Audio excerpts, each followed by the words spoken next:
দেখতে দেখতে চলে এলো রহমত বরকত আর মাগফিরাতের মাস, পবিত্র মাহে রমজান। এই রমজানে কিন্তু আমাদের গৃহিণীদের কাজের চাপটা বেড়ে যায়, কেননা ইবাদত বান্দেগি বেশি বেশি করতে হয়। তাছাড়া পরিবারের পরিজনদের স্বাস্থ্যের দিকে খেয়াল রেখে মজাদার ইফতার তৈরি করতে হয়, যা কিনা অনেকটা সময় আমাদের কিচেনে চলে যায়। আবার সময় মতো ইবাদতও করতে হয়। তো সব কিছু যেন সময় মতো করতে পারি, তাই রমজানের আগেই কিন্তু আপনারা প্রস্তুতি নিয়ে নেবেন। এই প্রস্তুতির ফলে কিন্তু আমরা সব কিছু সঠিকভাবে করে নিতে পারবো। আসসালামু আলাইকুম, আফরিন কুকিং লাইফস্টাইল থেকে বলছি। রমজানের প্রস্তুতিতে প্রথমেই থাকছে মশলা। আদা, রসুন আর পেঁয়াজ নিত্যদিনের সঙ্গী, তাই এই দুটোকে আগে আমরা ঠিক করে রাখবো। তাই প্রথমে আদা আর রসুনটাকে খোসা ছাড়িয়ে নেব। আদা রসুনের পরেই কিন্তু পেঁয়াজের পালা, এটাকেও খোসা ছাড়িয়ে নেব। আমি এখানে 3 কেজি পেঁয়াজ নিয়েছি, কারণ 3 ভাবে পেঁয়াজটাকে ভাগ করে রাখবো। চলুন দেখতে থাকি। 1 কেজি পেঁয়াজকে কুচি করে নিয়েছি। 1 কেজি পেঁয়াজকে ব্লেন্ড করে নেব। আর 1 কেজি পেঁয়াজকে কুচি করে এভাবে নর্মাল ফ্রিজে রেখে দেব। এতে কিন্তু রান্না অনেক সহজ হয়ে যাবে। আর এটা কিন্তু নর্মাল ফ্রিজে প্রায় 4-5 দিন রেখে ব্যবহার করতে পারবেন। কেজি পেঁয়াজকে বেরেস্তা করে নেব, কারণ বেরেস্তা কিন্তু সব খাবারেরই স্বাদ বাড়িয়ে দেয়।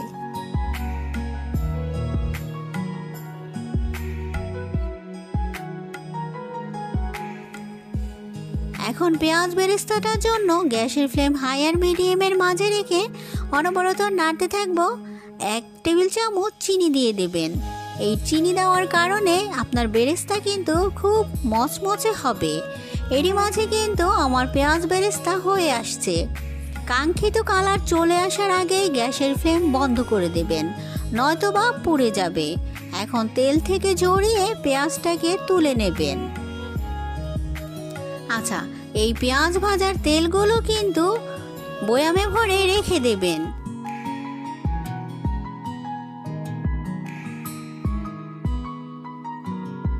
পেঁয়াজ বেরেস্তাটা যে এতটা পারফেক্ট হয়েছে আমি আপনাদের একটু ধরে দেখিয়ে বুঝিয়ে দিচ্ছি। চিনি দেওয়ার কারণে এর কালার আর কতটা যে ক্রিস্পি হয়েছে। তেল থেকে উঠিয়ে কিন্তু সাথে সাথে একটু ছড়িয়ে দিবেন। যখন ঠান্ডা হবে একটা কন্টেনারে ভরে নেবেন। আচ্ছা, পেঁয়াজটা ঠান্ডা হতে হতে আমি বাকি পেঁয়াজগুলো ব্লেন্ডার করে নেই, সাথে আদা রসুনটাও, তার সাথে রসুনটাও তৈরি কিন্তু আমাদের ব্লেন্ড করা। এরই মাঝে পেঁয়াজটা ঠান্ডা হয়েছে, একটা কন্টেনারে ভরে রাখবো। এই পেঁয়াজের কন্টেনারটা যদি নর্মাল ফ্রিজে রাখেন 1 মাস এই বেরেস্তা কিন্তু একেবারে মুচমুচে থাকবে। এখন প্রত্যেকটা কন্টেনারে আদা, রসুন আর পেঁয়াজের পেস্ট ভরে রাখবো। এটা নর্মাল ফ্রিজে রেখে দিতে পারেন 1 মাসের জন্য।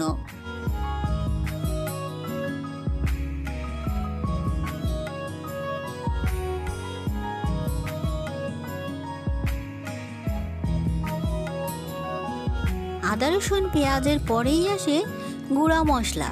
গুঁড়া মশলাও কিন্তু অনেক ঝঞ্ঝটের কাজ, তাই কিছু জিরাকে ভেজে ব্লেন্ড করে নেব।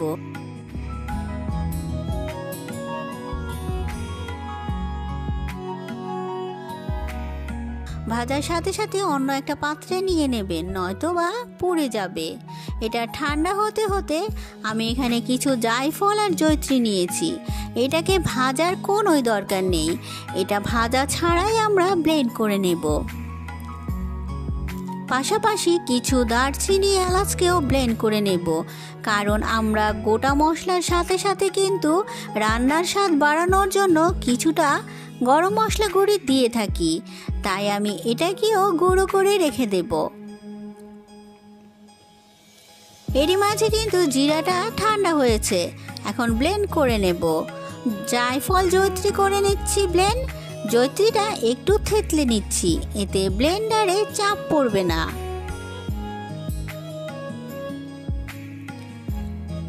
পাশাপাশি দারচিনি, এলাচিটাকেও ব্লেন্ড করে নিচ্ছি। তৈরি কিন্তু আমার গুঁড়া মশলা। এই মশলাগুলো কিন্তু মাংসের স্বাদ অনেক গুণ বাড়িয়ে দেয়। এই মশলাগুলো যদি আগে থেকে তৈরি করে রাখেন তাহলে রান্নাটা সহজ হয়ে যায়। আগে থেকে কিছু ধনেপাতা আর কাঁচা মরিচ নর্মাল ফ্রিজে সংরক্ষণ করে রেখে দেবেন, এতে কাজ অনেকটা সহজ হয়ে যাবে। ধনেপাতার আটিগুলো ফেলে একটা টিস্যুর উপরে রেখে দেবেন, অবশ্যই শুকিয়ে রাখতে হবে, ভেজানো যাবে না। আরও একটা টিস্যু দিয়ে ঢেকে কন্টেনারে ভরে নর্মাল ফ্রিজে রেখে দেবেন।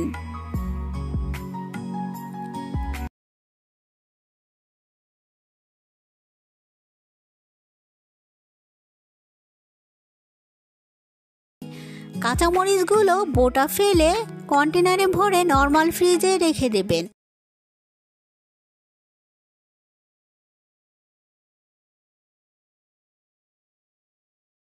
প্রথমে ইফতারের যেই প্রয়োজনীয় কাজগুলো আছে সেগুলো করে ফেলবেন। অবশ্যই রমজানের আগে যদি করে নিতে পারেন তাহলে সময় বেঁচে যাবে, আমরা গৃহিণীরা ইবাদত বান্দেগিতে মশগুল থাকতে পারি। তাই চলুন সেই প্রত্যাশাই আজকে তৈরি করে নেই ইফতারের পূর্ব প্রস্তুতি। প্রথমে ছোলাগুলোকে রাতের বেলায় ভিজিয়ে রাখবেন, ডাবলিগুলোকেও ভিজিয়ে রাখবেন, সাথে পেঁয়াজুর জন্য মটর ডালটাকেও ভিজিয়ে রাখবেন।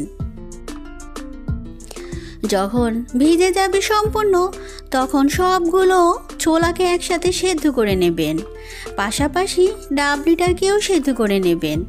আর ওই যে পেঁয়াজুর মটর ডালটাকে একেবারে শুকনো করে ব্লেন্ড করে নেবেন, চাইলে পাটায়ও পিষে নিতে পারেন।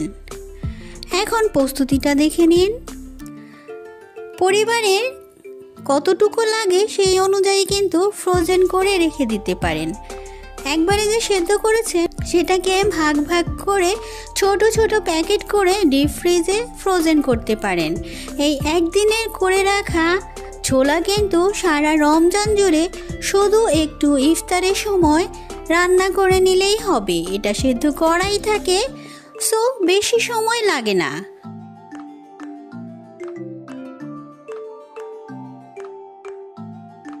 এখন ডাবলিগুলো ছোট ছোট কন্টেনারে যতটুকু পরিমাণ লাগে রেখে দিতে পারেন। একইভাবে পেঁয়াজ ও ডালটাকেও যদি বড় কন্টেনার থাকে তাহলে এভাবে ভাগ করে করে রেখে দিতে পারেন। আমি কিন্তু এই কন্টেনারগুলো কিনে নেই, আমরা যে এটা সেটা খেয়ে থাকি সেই কন্টেনারগুলোই আমি রমজান মাসে কাজে লাগিয়ে দিই। এভাবে ভাগ ভাগ করে রেখে দেবেন আর একটা একটা করে ভাগ প্রতিদিন নিয়ে নেবেন। এভাবে ডিপ ফ্রিজে ফ্রোজেন করতে পারেন 1 মাসের জন্য। আচ্ছা, এরপরেই আসে আমরা আলু চপ বেগুনি খেয়ে থাকি আর প্রতিদিন ঝঞ্ঝট হয় আমাদের এই ব্যাটার তৈরি করতে। তাই কি করবেন জেনে নিন। প্রথমেই বেসনটাকে নিয়ে নেবেন 2 কাপ। 2 কাপ বেসনের জন্য 1 টেবিল চামচ মরিচের গুঁড়ো, 1 টেবিল চামচ হলুদের গুঁড়ো, 1 টেবিল চামচ নুন দিয়ে দেবেন, বেকিং পাউডার দিয়ে দেবেন 1 চা চামচ, খাবার রং দিয়ে দিলাম 1 চা চামচ। এখন সব কিছু ভালো করে চেলে নেবেন। এই চেলে নিয়ে এই বেসনটাকে যে আপনি কন্টেনারে ভরে রাখবেন, এটার ব্যাটার তৈরি করতে কোনো সমস্যাই হবে না। শুধু পানি দিয়ে 10 মিনিট আগেই একটা ব্যাটার তৈরি করে ইফতারে কাজে লাগাতে পারেন। আর এই বেসনটা চাইলে ফ্রিজ ছাড়াও সংরক্ষণ করতে পারেন। যদি রমজানের পূর্ব এই প্রস্তুতি ভালো লাগে অবশ্যই এভাবে করে সময় বাঁচিয়ে ইবাদত বান্দেগিতে আমরা মশগুল থাকতে পারি।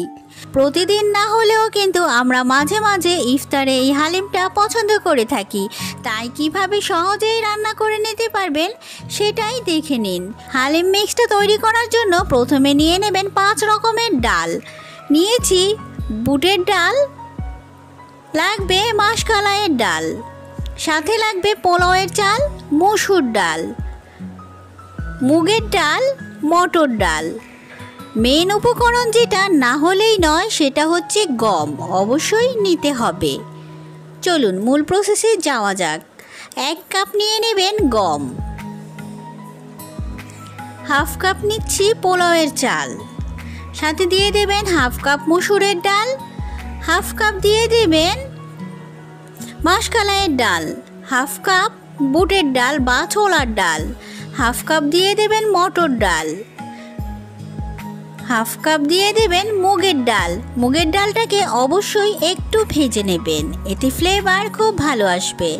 সব কিছু একসাথে ব্লেন্ড করে নেবেন। ব্লেন্ডটা একেবারে মিহি করতে যাবেন না, আবার দানাযুক্তও নয়।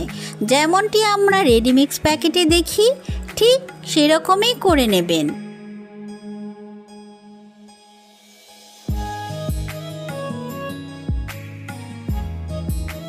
আর এই হালিম মিক্সটা কিন্তু ফ্রিজে রাখার কোনোই দরকার নেই, একবারে তৈরি করে কিচেন কাউন্টারে রেখে দেবেন, মাস জুড়ে রান্না করে নিতে পারবেন। দেখলেন তো কত সহজেই তৈরি করে নেওয়া যায়। আচ্ছা, এই হালিম মিক্সটা রান্না করার জন্য মশলাটা তৈরি করে নিই। চলুন মশলা তৈরিটা দেখে নেওয়া যাক। 2 টেবিল চামচ নিয়ে নেবেন আস্ত ধনিয়া, 2 টেবিল চামচ নেবেন আস্ত জিরা, 1 টেবিল চামচ মৌরি, 1 টেবিল চামচ সাদা সরিষা, 1 টেবিল চামচ নিয়ে নেবেন মেথি, সাদা গোলমরিচ 1 টেবিল চামচ, এলাচ দিয়ে দেবেন 1 টেবিল চামচ, লবঙ্গ দিয়ে দেবেন 1 চা চামচ, বড় এলাচ দিয়ে দেবেন 3টা, জয়ত্রী ফুল 2টো, 1টা জায়ফল, প্রায় 4-5টা দারচিনির টুকরো, সাথে দেবেন 1টা তেজপাতা। সব কিছু খুব ভালো করে একটু ড্রাই রোস্ট করে নেবেন, এতে খুব সুন্দর একটা ফ্লেভার বের হবে আর মশলাটা দীর্ঘদিন ভালো থাকবে। আমরা কিন্তু 1 মাসের জন্য এই মশলাটা তৈরি করছি। এখন সব কিছু ব্লেন্ড করে নেবেন, একেবারে মিহি করে নিতে হবে।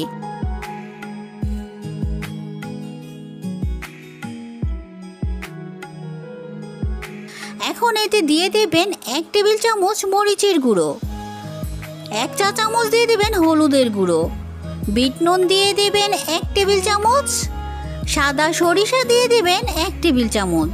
এই সাদা সরিষাটা কিন্তু আস্তই থাকবে, তাই শেষে দিয়ে দেবেন। এখন সব কিছু মিশিয়ে নেবেন, ব্লেন্ড করার কোনোই প্রয়োজন নেই। আমরা যখন বাইরে থেকে হালিমটা খাই তখন কিন্তু কিছু কিছু আস্ত সরিষা থাকে, খেতে আর দেখতে ভালো লাগে, তাই অবশ্যই ব্লেন্ড করার পর দিয়ে দেবেন। এখন একটা কন্টেনারে ভরে ফ্রিজে রাখার কোনোই দরকার নেই, কিচেন কাউন্টারে রেখে দেবেন। সারা রমজান জুড়ে হালিম তৈরি করবেন। তৈরি করব বেসনের আলুর চপ, আর 2 ঘন্টা পর্যন্ত এটা কেন ক্রিস্পি থাকবে সব টিপস আজকে বলে দেব। মূল প্রসেসে চলে যাই। ব্যাটার তৈরির জন্য 1 কাপ বেসন নেবেন। অবশ্যই বেসনটা ব্যাটার তৈরি করার আগে একটু চেলে নেবেন।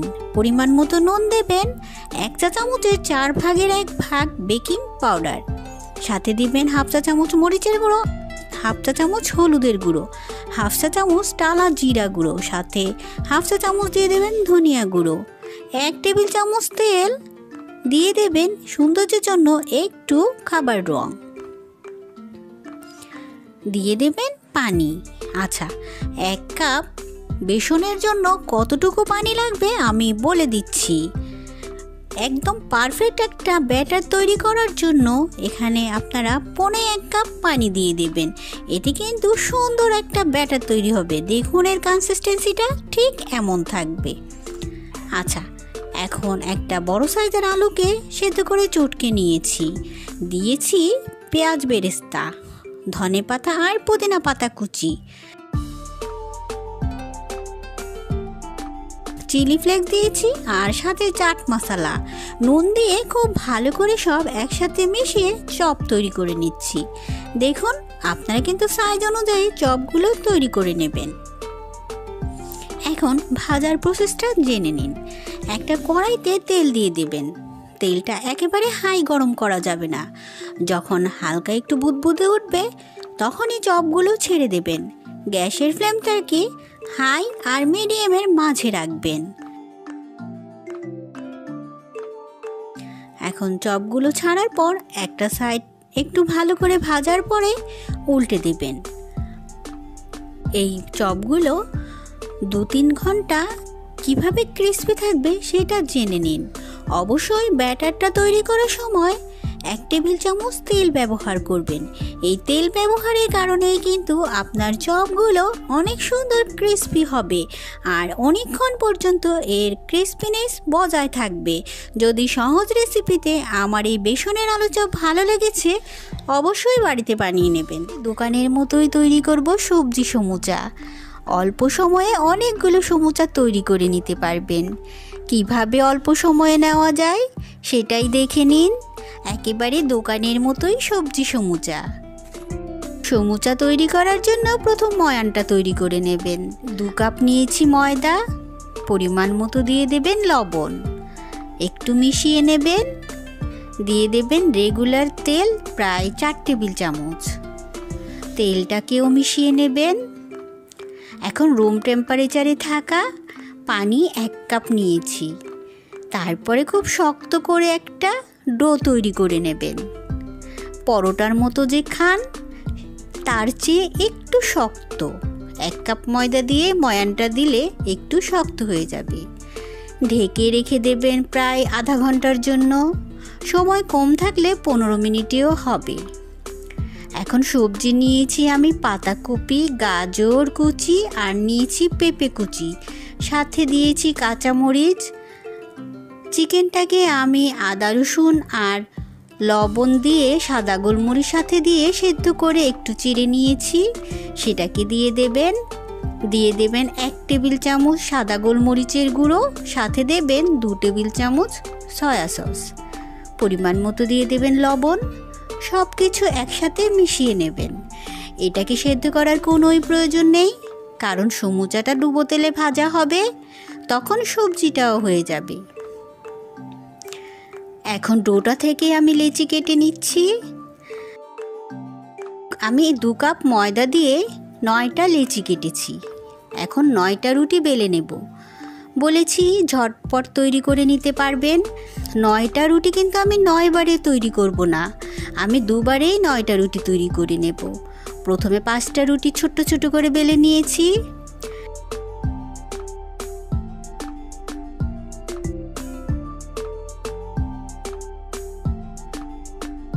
ব্রাশের সাহায্যে তেল দিয়ে দেবেন। তারপরে কিছুটা কর্নফ্লাওয়ার একটা চালনিতে নিয়ে এভাবে চেলে দিয়ে দেবেন। চাইলে হাতের সাহায্যেও দিতে পারেন। এখন একটা রুটির উপর আরেকটা রুটি বসিয়ে দেবেন। দেখুন আমি যেভাবে বসাচ্ছি ঠিক একইভাবে বসিয়ে দেবেন। আপনারা যারা নতুন অবস্থায় করবেন তারা কিন্তু 3টা বা 2টো রুটি দিতে পারেন। আমি একসাথে 5টা রুটি দিয়ে দিলাম। শেষের রুটিটা কিন্তু অবশ্যই উল্টে দেবেন, আমি যেভাবে দিয়েছি। এখন বড় করে একটা রুটি বেলে নেবেন। প্রথমে কিন্তু হাতের সাহায্যে একটু চেপে নেবেন, তারপরে বড় করে রুটি বেলে নেবেন। আমি কিন্তু একটা প্যান বসিয়ে রেখেছিলাম। প্যানটা যখন হালকা গরম হয়েছে তখনই বেলে নেওয়া রুটিটাকে দিয়ে দিচ্ছি। এখন প্রত্যেক ধাপ উল্টে উল্টে একটা একটা করে রুটি খুলে নিচ্ছি। চাইলে আপনারা কিন্তু এই প্যান থেকে নামিয়েও নিতে পারেন, আবার চাইলে প্যানের উপরে রেখে এই রুটিগুলো খুলে নিতে পারেন। আমি ধাপে ধাপে 5টা রুটি খুলে নিয়েছি। এখন দেখে নিন আমি কিভাবে কেটে নিচ্ছি। আমি একটা রুটি দিয়ে 4টা সমুচা তৈরি করব। আমি 9টা লেচি দিয়ে 36টা সমুচা তৈরি করে নেব। এভাবে আমি বাকি 4টাকেও বেলে নেব একই সাথে। এখন সমুচাটা কিভাবে ফোল্ড করবেন সেটা দেখে নিন। খুবই সহজ।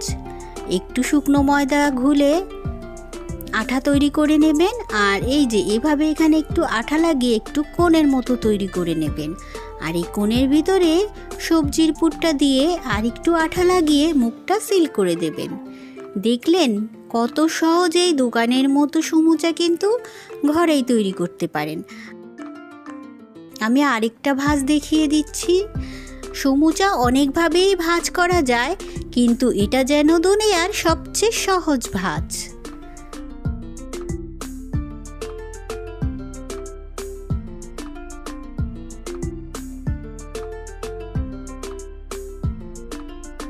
একই প্রসেসে সবগুলো রুটি আর সমুচা আমি বানিয়ে নিয়েছি। চলুন ভাজার প্রসেসটা দেখে নিন। কিভাবে ভাজলে একেবারে মুচমুচে হবে। বেশি করে তেল দিয়ে দেবেন। তেলটা যখন হালকা গরম থাকবে তখনই সমুচাগুলো দিয়ে দিবেন। গ্যাসের ফ্লেমকে হাই আর মিডিয়ামের মাঝে রেখে একটু সময় নিয়ে ভেজে নেবেন। কখনো কিন্তু গরম তেলে ছাড়তে যাবেন না। আচ্ছা, ফ্রোজেনের প্রসেসটা জেনে নিন। যদি নর্মাল ফ্রিজে রেখে খান তাহলে এভাবে কন্টেনারে ভরে 1 সপ্তাহের জন্য খেতে পারেন। যদি ডিপ ফ্রিজে রেখে সংরক্ষণ করতে চান তাহলে প্রথমে ট্রেতে ছড়িয়ে রাখবেন। শক্ত হওয়ার পর সবগুলো একসাথে কন্টেনারে ভরে ডিপ ফ্রিজে রেখে সংরক্ষণ করবেন। যদি আমার এই সহজ রেসিপি আর অল্প সময়ে অনেকগুলো সমুচা বানাতে চান অবশ্যই বাড়িতে ট্রাই করবেন। ভিডিও ভালো লাগলে একটা লাইক দিয়ে দেবেন। চ্যানেলে নতুন হলে চাইলে সাবস্ক্রাইব করে পাশে থেকে যেতে পারেন। সবার সুস্বাস্থ্য কামনা করে এখানে বিদায় নিচ্ছি। সবাই খুব ভালো থাকবেন। আল্লাহ হাফিজ।